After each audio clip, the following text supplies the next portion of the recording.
Hello students, आप सभी का एक्सपर्ट दहेज चैनल में फिर से एक बार स्वागत है। हम डेफिनेट इंटीग्रेशन का जो आर्टिकल है उसको स्टडी कर रहे थे। बहुत से प्रॉब्लम्स हमने यहाँ पे स्टडी किए थे, लेकिन आज के लेक्चर में हम कुछ अलग टाइप के कुछ डिफरेंट से प्रॉब्लम्स को स्टडी करेंगे डेफिनेट इंटीग्रेशन के आर्टिकल में। तो ये जो डिफरेंट टाइप के प्रॉब्लम्स है, यहाँ पे आपका नॉलेज और आपके यहाँ पर प्रीवियस नॉलेज बहुत ही ज़रूरी होता है। तो आप यहाँ पे अच्छे से ध्यान दोगे तो इन कैटेगरियों के कोई भी प्रॉब्लम्स आप आसानी से सॉल्व कर सकते हो। तो आज का जो फर्स्ट क्रिटिकल प्रॉब्लम है वो है इंटीजर, ग्रेटेस्ट इंटीजर पार्ट पे बेस्ट। तो चलो देखो यहाँ पे बोर्ड पे, integration from 0 to 3 x into greatest integer of x dx। तो यहाँ पे आपको क्लियर होना चाहिए कि आपका जो फंक्शन है यहाँ पे क्या है, ग्रेटेस्ट इंटीजर ऑफ x। तो ग्रेटेस्ट इंटीजर ऑफ x का मीनिंग क्या होता है, इंटीजर लेस देन x। इसका मतलब ये वैल्यू कांस्टेंट आने वाली है और ये कांस्टेंट क्या है, ये इंटीजर है। कैसा इंटीजर है, ऐसा इंटीजर है जो x से लेस है। इसका मीनिंग क्या है, चलो आपने क्या लिया, x की वैल्यू ली 1.5। सो 1.5 क्या है, आपका फ्रैक्शनल नंबर है। तो यहाँ 1.5 अगर आपका x है तो ग्रेटेस्ट इंटीजर ऑफ x क्या होना चाहिए, integer less than x। x क्या है, 1.5। सो 1.5 से लेस इंटीजर होना चाहिए, वो भी बड़ा इंटीजर। 1.5 से लेस बट सबसे बड़ा इंटीजर, तो वो क्या होगा, 1 होगा। तो यहाँ पे आपको अच्छे से समझ में आना चाहिए। तो चलो देखो यहाँ पे, तो आपका जो प्रॉब्लम है I is equal to integration from 0 to 3 x greatest integer of x dx। तो आपको पता है integration from a to b f of x dx। अगर आपका ऐसा फंक्शन है तो आप इसे integration from a to c f of x dx plus integration from c to b f of x dx ऐसा लिख सकते हो। क्या कहते हैं, स्प्लिटिंग ऑफ इंटीग्रल्स बोलते हैं। तो क्या होता है स्प्लिटिंग ऑफ इंटीग्रल्स, कि अगर c a एंड b के बीच में है तो integration from a to b को हम integration from a to c plus integration from c to b ऐसा लिख सकते हैं। तो ये चीज आपको बेसिकली समझनी होगी। तो फिर क्या होगा, यहाँ पे हम क्या करेंगे, अच्छे से देखो। तो फिर यहाँ पे 0 and 3 के बीच में, चलो देखो अच्छे से, 0 and 3 के बीच में अगर आपका x जो है वो 0 या 1 के बीच में, तो उसका ग्रेटेस्ट इंटीजर क्या होगा। अगर x 0 to 1 के बीच में है तो समझो क्या होगा, 0.5 होगा। सो 0.5 का ग्रेटेस्ट इंटीजर क्या आएगा, 0। 0.99 अगर है तो उसका ग्रेटेस्ट इंटीजर क्या आएगा, 0। तो ग्रेटेस्ट इंटीजर ऑफ x क्या होगा, 0। अगर आपका x 1 and 2 के बीच में है तो उसका ग्रेटेस्ट इंटीजर x क्या होगा, 1 होगा। चलो देखो 1.2 अगर है तो 1.2 का ग्रेटेस्ट इंटीजर क्या होगा, 1 होगा। और अगर आपका x जो है वो 2 to 3 के बीच में है तो ग्रेटेस्ट इंटीजर ऑफ x क्या होगा, 2 होगा। देखो चलो 2.7 अगर आपका x है तो 2.7 का ग्रेटेस्ट इंटीजर, मतलब इंटीजर लेस देन 2.7, लेकिन वो क्या होना चाहिए, बड़ा। सो बड़ा 2.7 से लेस इंटीजर क्या होगा, 2 होगा। तो इस तरह से, तो फिर हम देख सकते हैं 0 to 1 के बीच में इसकी वैल्यू अलग है, 1 to 2 के बीच में इसकी वैल्यू अलग है, एंड 2 to 3 के बीच में इसकी वैल्यू अलग है। तो हम इंटीग्रल को इसी तरह से स्प्लिट करेंगे। So I is equal to integration from 0 to 3 को 0 to 1 x greatest integer of x dx plus integration from 1 to 2 x greatest integer of x dx plus integration from 2 to 3 x greatest integer of x dx। इस तरह से लिख सकते हैं। तो फिर आपको पता है 0 to 1 के बीच में अगर आपका x है तो ग्रेटेस्ट इंटीजर x क्या होगा, 0। 1 to 2 के बीच में आपका x है तो ग्रेटेस्ट इंटीजर ऑफ x क्या होगा, 0, क्योंकि ये कांस्टेंट होता है, ये आपको समझना है। ग्रेटेस्ट इंटीजर x क्या होता है, कांस्टेंट होता है, ये वेरिएबल नहीं है, ये आपको समझना है। और इंटीग्रेशन फ्रॉम 2 to 3 अगर है तो ग्रेटेस्ट इंटीजर ऑफ x क्या होगा, 2 होगा। तो इसकी वैल्यूज हम यहाँ पे पुट करेंगे तो क्या मिलेगा, integration from 0 to 1 x into 0 dx plus integration from 1 to 2 x into 1 dx plus integration from 2 to 3 x into 2 dx। तो 0 का इंटीग्रेशन आएगा 0 प्लस 1 इंटू एक्स मतलब x का इंटीग्रेशन क्या होगा, x²/2, लिमिट पुट करने होंगे 1 से 2 प्लस 2 कांस्टेंट ऐसे ही रहेगा, x का इंटीग्रेशन आएगा x²/2, लिमिट होगा 2 to 3। तो अब यहाँ पे देखो क्या आएगा, 1/2 ऐसे रहेगा, upper limit minus lower limit, इस तरह से हम लिमिट को पुट करते हैं। तो पुटिंग के बाद क्या मिलेगा, 2 का स्क्वायर मतलब 4 माइनस 1 का स्क्वायर मतलब 1 प्लस 2 क्या हो जाएगी कैंसल। तो फिर यहाँ पे अपर लिमिट 3 का स्क्वायर मतलब 9 माइनस 2 का स्क्वायर मतलब 4, upper limit minus lower limit. तो यहाँ पे हमें क्या मिलेगा, चलो देखो 4 माइनस 1 मतलब 3, 3/2 प्लस 9 माइनस 4 मतलब क्या 5, क्रॉस मल्टीप्लाई किया, सो 2 इंटू 5 10 प्लस 3 मतलब 13/2। तो इस इंटीग्रल की वैल्यू आपकी क्या आ गई, 13/2 आ गई। तो इस तरह से कोई भी ग्रेटेस्ट इंटीजर का प्रॉब्लम आप सॉल्व कर सकते हो। चलो देखो अच्छे से, को इस टाइप के प्रॉब्लम्स में क्या होगा, -2 to 4 greatest integer of x dx, इस तरह से भी आ सकता है, या फिर integration from 0 to 10 x square into greatest integer of x dx, या फिर integration from -1 to 1 x upon greatest integer, यहाँ पे ठीक है ले सकते हैं, यहाँ पे क्या लेना होगा, 0 से बड़ा लेना होगा, सो 1 to 4 x upon greatest integer of x dx। तो इस टाइप के कोई भी प्रॉब्लम आपको सॉल्व करने पड़ सकते हैं। तो आपको सिर्फ क्या करना है, ग्रेटेस्ट इंटीजर ऑफ x की वैल्यू को समझना है, ये क्या होता है कांस्टेंट। तो चलो देखो, अगर मैंने ये जो प्रॉब्लम है इसे सॉल्व किया तो कैसे सॉल्व करना पड़ेगा, सिंपल सी बात है, एक प्रॉब्लम की हेल्प से सभी प्रॉब्लम्स आप सॉल्व कर सकते हो। सिर्फ कॉन्सेप्ट जो है वो कॉन्सेप्ट आपकी परफेक्ट होनी चाहिए। तो चलो देखो, आई क्या है, integration from 1 to 4 x upon greatest integer of x into dx। तो फिर क्या होगा, आपको पता है ग्रेटेस्ट इंटीजर ऑफ x की वैल्यू क्या होगी, 1 होगी। कब, अगर x आपका 1 and 2 के बीच में है, अगर आपका x 2 and 3 के बीच में है तो क्या होगी 2, अगर आपका x 3 and 4 के बीच में होगी तो क्या होगा 3। तो पहले आप प्रॉपर्टी का यूज करके इंटीग्रल को स्प्लिट करेंगे ओवर इंटीजर। तो आपको क्या मिलेगा, i is equal to integration from 1 to 2 x upon greatest integer of x dx plus 1 to 3 x upon greatest integer of x dx plus 3 to 4 x upon greatest integer of x dx। तो चलो देखो 1 to 2 के बीच में greatest integer क्या है 1, तो फिर क्या आएगा 1 to 2x प्लस 2 to 3 के बीच में ग्रेटेस्ट इंटीजर ऑफ x क्या है 2, मतलब x/2 dx 2 to 3 plus 3 to 4 के बीच में ग्रेटेस्ट इंटीजर ऑफ x क्या है 3, सो x upon 3 to 4 into dx। अब इंटीग्रेशन लेना क्या होगा, आसान होगा। तो फिर कैसे करेंगे, x का इंटीग्रेशन आएगा x²/2, लिमिट आएगा 1 to 2 प्लस 1/2 कांस्टेंट, x का इंटीग्रेशन होगा x²/2, लिमिट होगा 2 to 3 1/3 कांस्टेंट, x का इंटीग्रेशन क्या आएगा x²/2 3 to 4 लिमिट कांस्टेंट।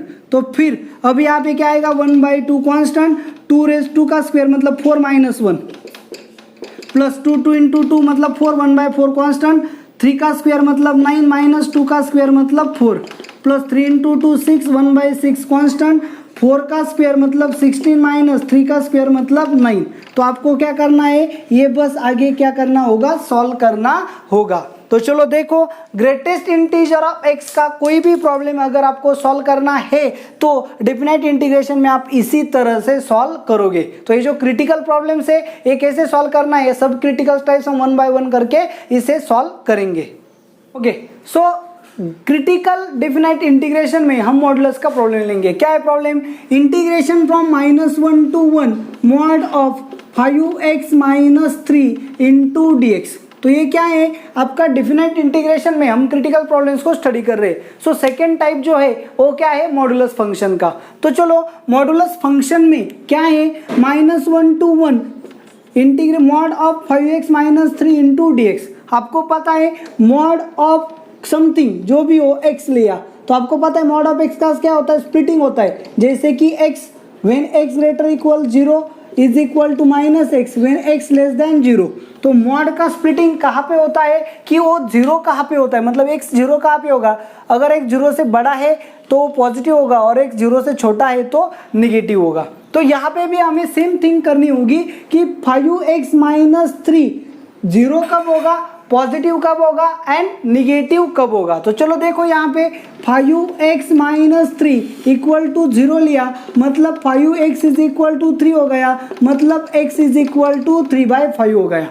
तो हम मॉड ऑफ 5x माइनस 3 को पॉजिटिव कब लिख सकते हैं, 5x minus 3 when x greater than 3/5 and is equal to minus of 5x minus 3 when x less than 3/5। बस यही आपको चेक करना है कि मॉडुलस फंक्शन जो आपका होता है वो mod of F of x अगर है तो mod of F of x मतलब एफ ऑफ एक्स 0 कब होगा, तो एफ ऑफ एक्स 0 जहाँ पे होगा वहाँ से आगे अगर वैल्यू ली तो फंक्शन पॉजिटिव बनेगा और वहाँ से पीछे अगर वैल्यू ली तो फंक्शन क्या बनेगा, नेगेटिव। तो हमें बस वही पॉइंट क्या करना होता है, फाइंड करना होता है। तो फिर से हम क्या करेंगे, प्रॉपर्टी का यूज करेंगे, जैसे कि integration from a to b f of x d x is equal to integration from a to c f of x d x plus integration from c to b f of x d x. इस property का हम क्या करेंगे, use करेंगे।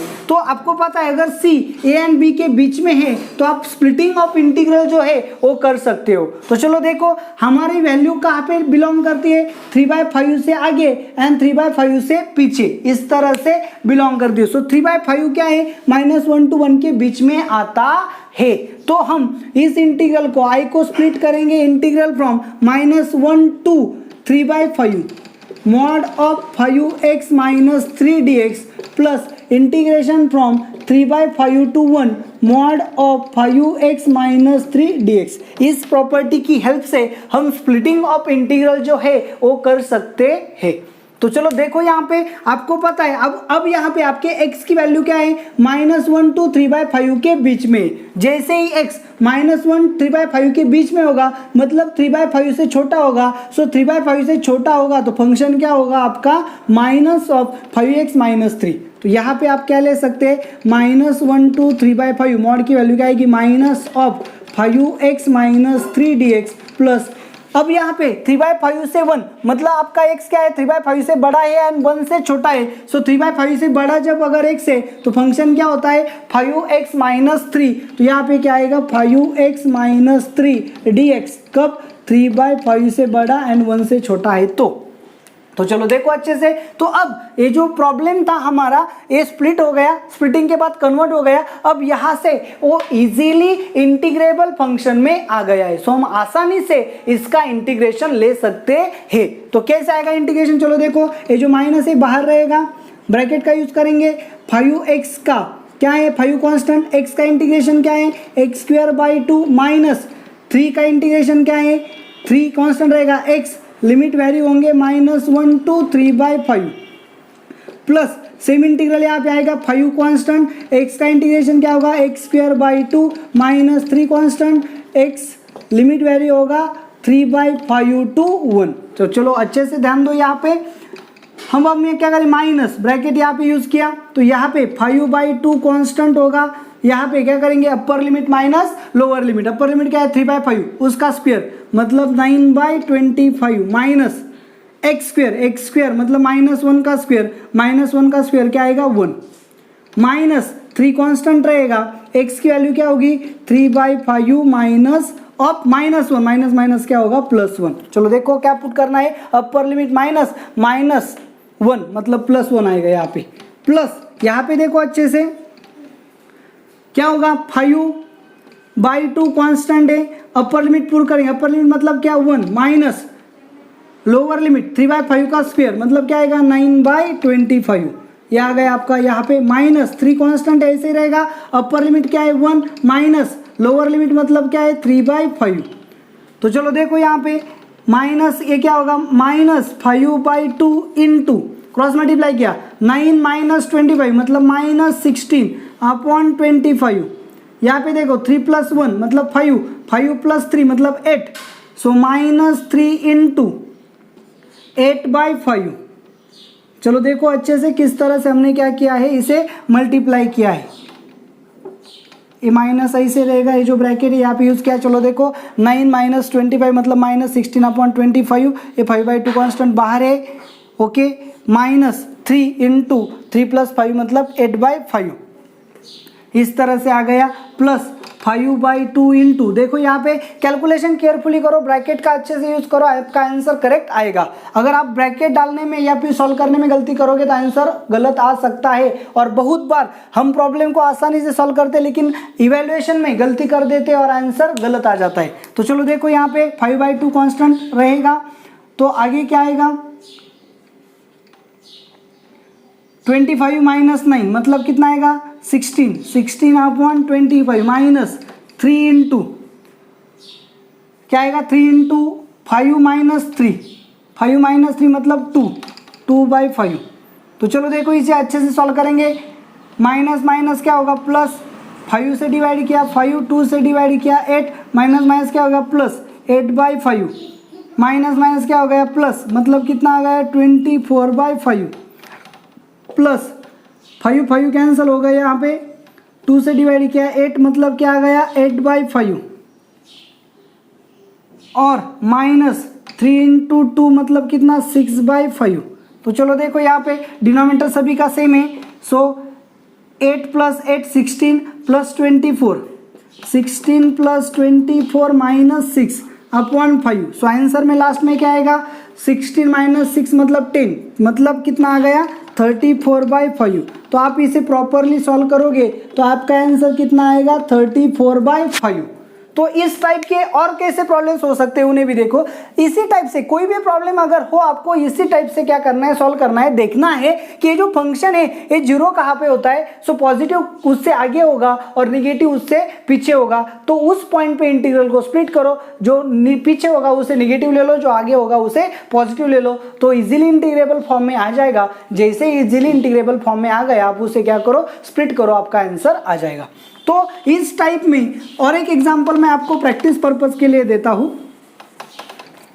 चलो क्या है, integration from -2 to 3 mod of x - 2 into dx। तो आप इसे आसानी से सॉल्व कर सकते हो। क्या करना है, चलो देखो मॉड के अंदर जो फंक्शन है क्या है, x - 2 = 0 मतलब x = 2, मतलब x अगर ग्रेटर देन 2 है तो मॉड ऑफ x - 2 जो है वो पॉजिटिव होगा, और x लेस देन 2 है तो ये मॉड ऑफ x - 2 जो है वो क्या होगा, निगेटिव। तो आपको क्या करना है, -2 to 3 दिया है, सो इंटीग्रेशन ऑफ -2 to 3 को आप क्या लिखोगे, -2 to 2 लिखोगे, प्लस 2 to 3 लिखोगे। सो 2 to 3 के मतलब x 2 से बड़ा है तो ये फंक्शन आएगा, और x 2 से छोटा है तो ए फंक्शन आएगा। तो इस तरह से ये यहाँ पुट करेंगे, यहाँ पे पुट करेंगे, इजीली इंटीग्रेबल में फंक्शन आएगा। इंटीग्रेशन लोगे तो आपको आपका आंसर मिल जाएगा। सिर्फ थीम जो है प्रॉब्लम की, क्रिटिकल प्रॉब्लम की, उससे आपको क्या करना है, कैप्चर्ड करना है।